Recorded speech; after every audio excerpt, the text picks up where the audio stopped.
오늘 말씀을 함께 보도록 하겠습니다. 오늘 말씀은 요한계시록 9장 13절에서 21절까지 말씀입니다. 요한계시록 9장 13절에서 21절까지 말씀입니다. 우리 다 찾았으면 한 목소리로 함께 봉독하도록 하겠습니다. 시작. 여섯째 천사가 나팔을 불매 내가 들으니 하나님 앞 금제단 네 뿔에서 한 음성이 나서 나팔 가진 여섯째 천사가 말하기를 큰 강 유라부대에 결박한 네 천사를 놓아주라 하며 네 천사가 놓였으니 그들은 그 년 일시에 이르러 사람 3분의 1을 죽이기로 준비된 자들이더라. 마병대의 수는 2만만이니 내가 그들의 수를 들었노라. 이 같은 환상 가운데 그 말들과 그 위에 탄 자들을 보니 불빛과 자줏빛과 유황빛 호심경에 있고 또 말들의 머리는 사자 머리 같고 그 입에서는 불과 연기와 유황이 나오더라. 이 세 재앙 곧 자기들의 입에서 나오는 불과 연기와 유황으로 말미암아 사람 3분의 1이 죽임을 당하니라. 이 말들의 힘은 입과 꼬리에 있으니 꼬리는 뱀 같고 또 꼬리에 머리가 있어 이것으로 해하더라. 이 재앙에 죽지 않고 남은 사람들은 손으로 행한 일을 회개하지 아니하고 오히려 여러 귀신과 또는 보거나 듣거나 다니거나 하지 못하는 금, 은, 동과 목속의 우상에게 절하고 또 그 살인과 복술과 음행과 도둑질을 회개하지 아니하더라. 아멘. 요한계시록 우리 8장에서 9장은 이 일곱 천사가 나팔을 불 때마다 일어나는 재앙에 대해서 이야기하고 있습니다. 그래서 그동안 우리가 계속 그 전에 첫째부터 다섯째 천사가 나팔을 불 때 일어나는 재앙들을 묵상해 왔어요. 근데 오늘 본문은 이 여섯째 천사가 나팔을 불었을 때 일어나는 재앙을 우리에게 또 말씀해 주고 있습니다. 나팔을 불 때마다 일어나는 재앙은 이 하나님께서 이스라엘 민족을 이 노예로 삼고 억압했던 애굽에게 내린 재앙과 좀 비슷하다고 볼 수 있다는 것입니다. 하나님께서 이 애굽 재앙을 내려서 결국 이스라엘 민족을 해방시킨 것처럼 우리 교회를 또 박해하는 이 로마 제국의 재앙을 내려서 이 성도들을 로마의 박해에서 해방을 시킵니다. 그래서 오늘 이 본문에서 나오는 여섯째 나팔 재앙, 하나님께서 이스라엘 민족을 해방시키기 위해서 애굽의 장자들을 모두 죽게 한 재앙과 좀 비슷하다고 볼 수 있습니다. 우리 먼저 13절을 보면 이 여섯 번째 나팔 소리와 함께 하나님 앞 금제단 네 뿔에서 이 나는 한 음성을 들었습니다. 그래서 하나님 앞에 있는 이 금제단의 네 뿔에서 음성이 나온다는 말은 뒤이은 이 사건들이 하나님의 주권 아래서 이 모든 일이 진행됨을 암시한다는 것을 우리가 볼 수 있습니다. 그래서 이 제단은 우리가 이 앞서 순교자들이 자신들의 피를 갚아달라고 탄원하는 곳으로 성도들의 기도가 시작되는 곳으로 6장 9절에서 11절 말씀 안에서 우리가 볼 수 있습니다. 그래서 또한 금제단, 이 금제단은 천사가 금 향로에 많은 향을 받은 후에 성도의 우리 기도와 합하여서 하나님 앞으로 드린 곳이기도 합니다. 그래서 8장 3절에서 4절 안에서 우리가 볼 수 있습니다. 그래서 이런 일련의 모습은 이 여섯 번째 재앙도 이 성도들의 기도에 대한 응답으로 시행되고 있다는 것을 볼 수 있습니다. 그래서 이러한 우리가 맥락으로 보면 금제단에서 음성이 나와서 또 심판을 시행되는 것은 바로 우리 기도에 대한 응답으로 말미암는 것으로 볼 수 있다는 것입니다. 그래서 하나님의 구원 아래 진행되는 이 종말의 역사에서도 성도는 하나님의 뜻이 이 땅에 이루어지도록 어떻게 해요? 끊임없이 뭘 해야 한다는 것이죠? 기도를 해야 한다는 것입니다. 그래서 성도는 이 종말의 때를 살아갈 때 더 열심히 어떻게 해요? 예수 그리스도를 증언할 뿐만 아니라 하나님께 기도하며 나아가야 한다는 것을 볼 수 있습니다. 그래서 14절에서 15절 말씀을 보면 금제단에서 나는 이 음성, 큰 강 유브라데에 결박한 네 천사를 놓아주라고 소리가 들립니다. 그래서 언뜻 이 모습은 네 천사, 이 땅 내 모퉁이에서 서서 사방의 바람을 붙잡고 있는 7장 1절과 좀 비슷한 모습을 보여주고 있습니다. 그러나 7장은 천사들은 땅에 서 있는 반면 9장은 천사들은 유브라데의 강의 결박 땅에 있다는 것입니다. 그래서 이와 비슷한 20장 2절에서 천사는 이 사단의 무적행에 1000년 동안 결박했습니다. 그래서 따라서 9장의 이 네 천사는 악한 영들을 가리키는 것으로 봐야 한다는 것을 볼 수 있다는 것입니다. 그래서 네 천사에 이어서 이 2억 명의 대규모 마병매가 등장하는 것으로 봐서 아마 이 천사들은 마병대를 이끄는 악의 세력으로 보일 수 있다는 것입니다. 그래서 이 네 천사는 선한 천사일 수 있고 타락한 천사일 수 있다는 것입니다. 결과적으로 하나님의 뜻을 어떻게 해요?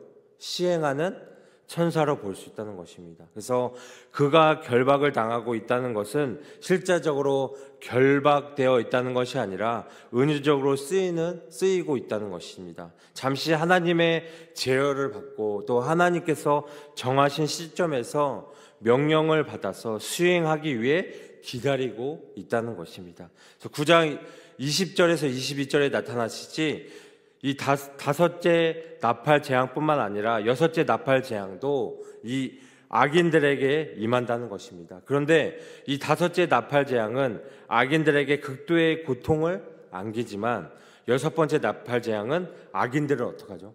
죽입니다. 여섯째 나팔 재앙의 출애굽 10장의 이 이미지는 발견할 수 없습니다. 네 천사가 죽일 사람의 3분의 1, 이 3분의 1은 과반은 못 되더라도 상당히 많은 수로 볼 수 있다는 것입니다. 이것은 넷째인의 재앙으로 인해서 사망에 처한 땅 4분의 1보다 큰 수로 볼 수 있다는 것입니다. 그래서 이 요한계시록에서 사용된 숫자의 문자적 의미에 너무 연연한 것은 위험하지만 이 차이는 이 종말론적 재앙이 점점 어떻게 된다는 거죠? 확대되고 있다는 것을 우리가 확대되고 강화되고 있다는 것을 우리가 볼 수 있다는 것입니다. 우리 16절에서 19절 말씀을 보면 이 2억이나 되는 마병대, 이 상징적인 숫자죠. 인간의 과시욕과 파괴 본능으로 지금까지 벌어진 정말 수많은 전쟁과 사고, 그리고 앞으로도 인간의 죄악으로 벌어질 수 있는 많은 위험들이 있을 건데, 이 2억 명의 마병대는 그런 전쟁에 참여할 수 이 많은 사람들을 총칭하는 표현으로 볼 수 있다는 것입니다. 그래서 과거 이 이스라엘의 역사를 보면 하나님께서 이 이스라엘 주변의 이방 민족들을 이스라엘을 향한 심판의 도구로 사용하였듯이 세상의 불신자들은 자신의 욕망을 따라 마음대로 악하게 살아가지만 결국 세상의 중요한 일들을 주관하시고 통치하시는 분은 바로 우리 하나님이시라는 사실을 우리는 다시금 기억할 필요가 있다는 것입니다. 17절에 보면 여기서 우리가 주목해야 할 부분은 말을 탄 자들이 이 입고 있는 호심경의 색깔, 말의 입에서 나오는 불과 연기와 유황의 색이 거의 유사하다는 것을 볼 수 있습니다. 이는 사자의 머리를 한 잔인하고 강력한 파괴력을 가진 말들이 움직이고 살아있는 유황의 불을 내뿜는 모습과 그 말 위에 탄 강력한 존재들의 이 호심경의 이러한 유황불의 불빛이 서로 비추고 하나님의 심판을 위해서 광란을 지출하는 모습을 보여주고 있다는 것입니다. 이는 하나님의 심판을 보여주는 표현으로 창세기 19장에서 나타난 소돔과 이 고모라 심판을 떠오르게 한다는 것입니다. 창세기 19장 24절에 여호와께서 하늘의 곧 여호와께로부터 유황과 불을 소돔과 고모라의 비같이 내리사 말씀하고 있습니다. 이뿐만 아니라 실제로 이 구약 성경의 여러 곳에서 유황불과 그에 따른 불빛과 연기는 하나님의 심판을 상징하고 있습니다. 그래서 오늘 이 본절에 언급되고 있는 불빛과 자줏빛, 유황빛, 호심경과 불과 연기, 유황은 그 자체로 이미 성경에서 여러 번 반복해온 하나님의 어떻게 해요?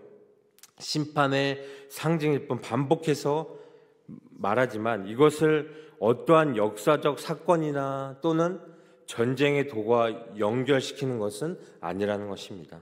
그러한 점에서 불과 이 연기와 유황을 우리 현대 지금 봤을 때 탱크, 대포, 전함 등으로 연상하고 그것과 대비시키는 것은 아니라는 것입니다. 하나님께서 이 말씀을 우리에게 하신 말씀, 무기의 종류나 전쟁의 시점을 맞추는 것에 있지 않기 때문이라는 것이에요. 18절에 보면 이 재앙으로 불과 연기와 유황이 나서 사람의 3분의 1이 죽임을 당합니다. 이 재앙은 소돔과 고모라가 받은 심판과 출애굽 10가지 재앙을 또 연상시킵니다.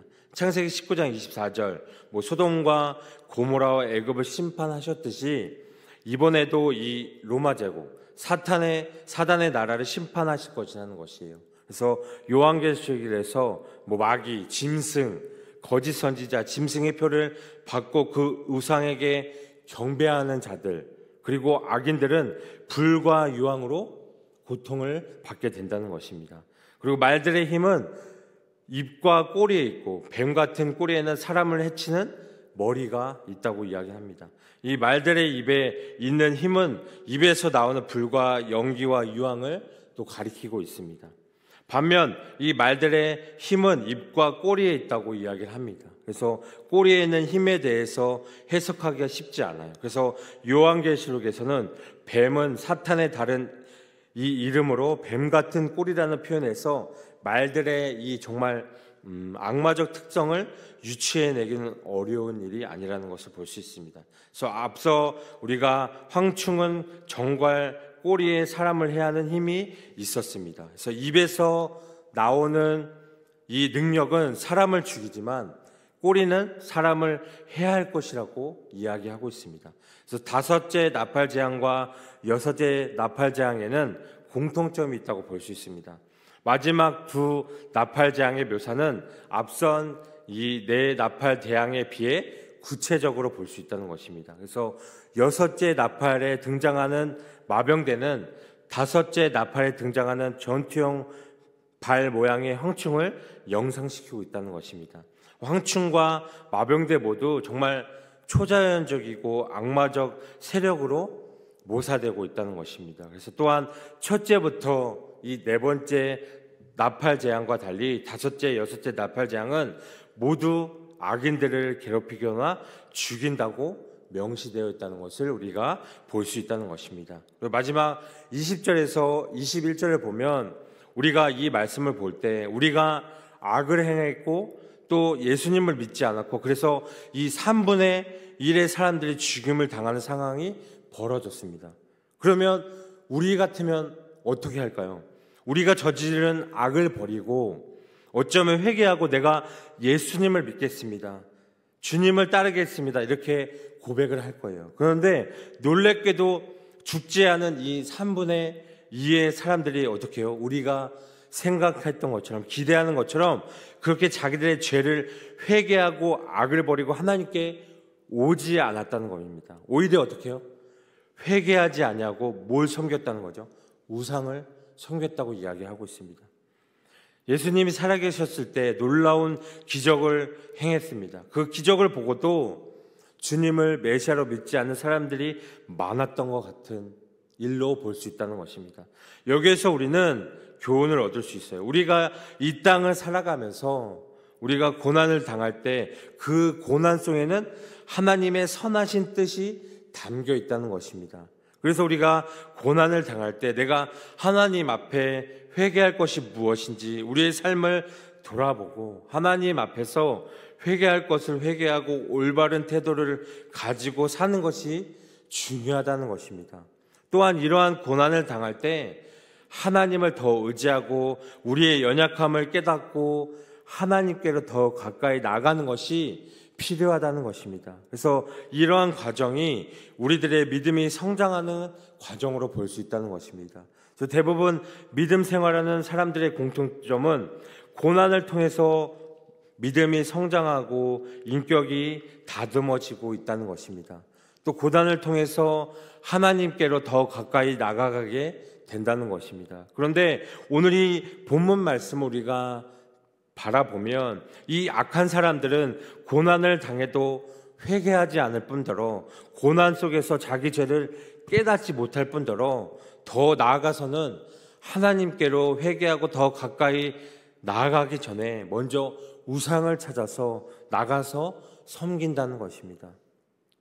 그래서 지금까지 우리가 정말 믿음 생활을 하면서 믿음이 업그레이드 되는 그 기회는 언제였는가를 생각해 보셨으면 좋겠습니다. 어쩌면 우리의 삶에서 가장 힘들었을 때, 그리고 고난의 짐이 컸을 때, 그때 우리의 연약함을 깨닫고 우리의 허물을 깨닫고 하나님 앞에 회개하고 하나님께로 가까이 나아가고 또 어떤 상황에서보다 하나님을 더욱 적극적으로 믿고 의지할 수 있다는 것입니다. 그런 회개와 하나님을 더 신뢰하는 믿음의 과정을 우리가 경험하면서 우리의 믿음은 어떻게 해요? 점점 성장해 갈 수 있다는 것입니다.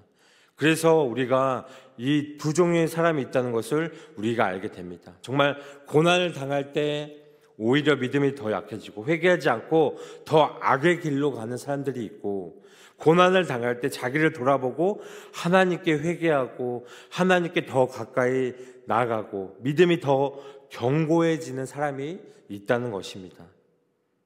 우리는 생각해 봐야 할 것입니다. 이 둘 중에 어느 길을 우리가 지금까지 걸어가고 있었는가? 우리가 당하는 고난이 다 죄 때문에 생겨나는 건 아니지만 우리가 기본적으로 고난을 당하고 힘들 때 하나님 앞에서 우리 자신을 돌아보는 것이 필요하다는 것입니다. 그래서 우리가 이 고난이 나의 죄 때문에, 나의 어리석음 때문에 온 것은 아닐까? 하나님이 나를 회개하기 위해 주시는 고난이 아닐까? 생각하시면서 하나님께로 더 가까이 나가는, 그래서 믿음의 진보를 더 이루어가는, 그래서 같은 그 기회를 삼을 수 있는 우리 여러분들 되셨으면 좋겠습니다. 오늘 이 말씀을 통해서 우리의 삶은 어떤 삶일까요? 정말 우리의 삶은 항상 싸우는 삶이라는 것이에요. 하나님보다 무언가 앞선 것이 있다면 부단히 뒤로 보내는 싸우며 살아가야 한다는 것입니다. 하나님이 미워하시는 죄가 내 삶을 얽매이고 있다면 우리가 끊임없이 벗어나기 위해서 싸워가며 살아가야 한다는 것입니다. 요한계시록 2장 5절에 보면 어디서 떨어졌는지를 생각하고 회개하여 처음 행위를 가지라 말씀하셨습니다. 우리가 만약 이런 노력을 하지 않고 나태하게 계속 살아간다면 우리는 주님이 오시는 그날에 우리가 어느 편에 서 있는 사람으로 발견될지 모른다는 것입니다. 우리가 하나님을 그 무엇보다 어떻게 더욱 사랑할 수 있는가를 다시 한번 생각해 보셨으면 좋겠습니다. 우리가 정말 하나님께 진정으로 싸우며 달려가고 있는가? 그리고 우리가 하나님 앞에 그 선하고 온전하신 뜻에서 얼마나 우리가 고백하고 회개하고 살아가고 있는가? 그래서 우리의 삶을 한번 돌아보시면서 우리가 이 어둠의 일을 벗고 정말 주님께서 주신 그 은혜를 덧입고 매일매일 우리가 주님을 향해 달려갈 수 있는, 그래서 우리가 어느 편에 속한 사람인지를 다시 한번 기억하시고 깨닫는 오늘 이 시간이 되기를 소망합니다.